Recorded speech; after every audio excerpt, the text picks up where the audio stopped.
برکت کا تعلق آسمہ صاحبہ یہ ارشاد فرمائیے کہ کسی خاص عمل سے یا کسی خاص طریقے سے ہے یا پھر کچھ چیزوں میں برکت ڈال دی گئی ہے، کچھ چیزوں میں بے برکتی ہے، کیا فرمائیں گی؟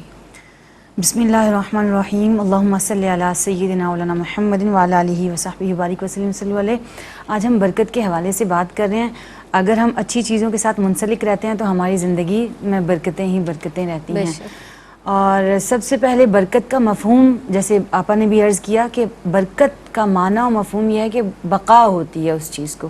اس چیز کے اندر ایک نشوونما ہونے لگتی ہے، ایک غیر معمولی اضافہ ہونے لگتا ہے، اور وہ اضافہ ہمیں معلوم نہیں ہے کہ وہ میں نے اس میں کوئی چیز ایڈ کی ہے، لیکن اللہ رب العزت اس تھوڑی سی چیز میں بھی ایسی کثرت عطا فرماتے ہیں کہ ہمارا پیٹ بھر جاتا ہے، اور ہم اس چھوٹی سی چیز پر اکتفا کرتے ہیں کہ آج اتنا ہی کافی ہے۔ اس طرح سے اللہ رب العزت برکتیں عطا فرماتے ہیں، ہماری چیزوں میں برکت ڈال دیتے ہیں۔ اس کے بعد میں عرض کرنا یہ چاہ رہی تھی کہ اللہ رب العزت نے قرآن پاک میں یہ فرمایا، بسم اللہ الرحمن الرحیم، اور یہ مبارک نصیحت ہے جو ہم نے نازل کی، تو کیا تم اس کا انکار کرتے ہو؟ یعنی اللہ رب العزت کا کلام،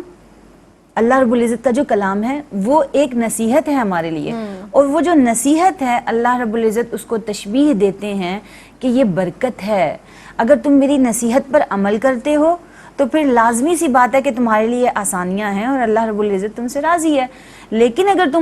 اللہ رب العزت تمہیں ہدایت دیتا ہے، تمہیں نصیحت عطا کرتا ہے اور تم اس کا انکار کرتے ہو، تو لازمی سی بات ہے کہ پھر اللہ رب العزت کافروں کے ساتھ برا انجام فرمائے گا قیامت والے دن۔ ٹھیک ہے، اسی طرح ہم دیکھتے ہیں کہ اللہ رب العزت کے ساتھ، نام کے ساتھ برکت جڑی ہے، یعنی جس چیز میں اللہ رب العزت کا نام شامل ہو جائے گا اس میں برکت ہے۔ ہم بسم اللہ الرحمن الرحیم پڑھتے ہیں، اسی طرح ہم دیکھتے ہیں کسی جگہ کو، جیسے بیت المکرم ہے، بیت الحرام ہے، اس کو اگر ہم دیکھیں تو وہ بھی اللہ رب العزت کی ذات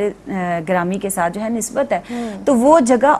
آٹومیٹیکلی جو ہے وہ متبرک ہو جاتی ہے، مبارک ہو جاتی ہے۔ وہاں پر آپ جاتے ہیں تو آپ کو کثیر انعامات ملتے ہیں، کثیر برکتیں اور رحمتوں کا نزول ہوتا ہے۔ پھر اسی طرح آپ دیکھیں کہ کچھ لوگ ایسے ہیں جو نیک اعمال کرتے ہیں، اور ان نیک اعمال کی وجہ سے اللہ رب العزت اس سے راضی ہوتا ہے، اور وہ آپ کے درمیان ایک برکت کی طرح ہی ہوتا ہے، وہ برکت ہی پھیلاتا ہے۔ اسی طرح ہم دیکھیں تو اللہ رب العزت نے سورہ احزاب میں فرمایا، اللہ پاک فرماتے ہیں اپنے بندوں سے کہ مومنو اللہ سے ڈرا کرو اور ہمیشہ سیدھی بات کیا کرو، اور اللہ پاک فرماتے ہیں وہ تمہارے تمام اعمال درست فرما دے گا اور تمہارے گناہ بھی بخش دے گا، لیکن اس کے اوپر شرط کیا لگائی اللہ رب العزت نے کہ جو اللہ اور اس کے رسول صلی اللہ علیہ وسلم کی فرما برداری کرے گا۔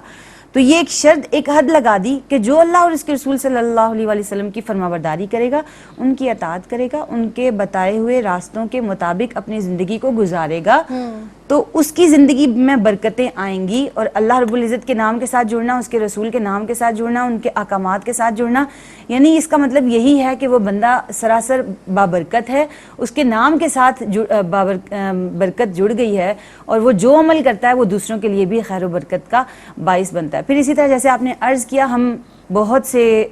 دن بھر میں بہت سارے اعمال سر انجام دے رہے ہوتے ہیں۔ مثال کے طور پر ہم دوسرے کو ثواب کے لیے یا پھر دوسرے کو ہم میل ملاقات کے لیے ہم اس کو السلام علیکم کہتے ہیں، تو دراصل ہم اس پر سلامتی بھیج رہے ہیں۔ اللہ اور اس کے رسول صلی اللہ علیہ وسلم نے ہمیں بہت ساری ایسی چیزیں عطا فرمائیں کہ وہ تو برکت عطا فرماتا ہے، اس نے مجھے اور آپ کو بھی بہت سی ایسی باتیں عطا فرمائی ہیں، ہدایت عطا فرمائی کہ یہ تم بھی ایک دوسرے پر سلامتی بھیجو، ایک دوسرے پر برکت بھیجو، ایک دوسرے پر رحمت بھیجو کہ اللہ اس سے راضی ہوگا۔ جب ہم گھر سے نکلتے ہیں تو ہم اللہ حافظ کرتے ہیں، بہت ساری چیزیں ہم رینڈم کرتے ہیں، یعنی وہ ہمارے ذہن میں ہم رسمن اس کو ادا کر رہے ہوتے ہیں، جیسے ہم اللہ حافظ کہتے ہوئے ہم نکل جاتے ہیں، تو اس کا مطلب اگر میں پوری نیت کے ساتھ اس کو کہوں گی تو اس کا مزہ، اس کا ایک لطف دوبالا ہو جائے گا کہ اللہ کی امان میں نے آپ کو دیا۔ اسی طرح ہم فی امان اللہ کہتے ہیں۔ تو یہ ساری چیزیں ہمیں اللہ اور اس کے رسول صلی اللہ علیہ وسلم سے جوڑتی ہیں اور ہماری زندگی میں برکت پیدا ہوتی ہے۔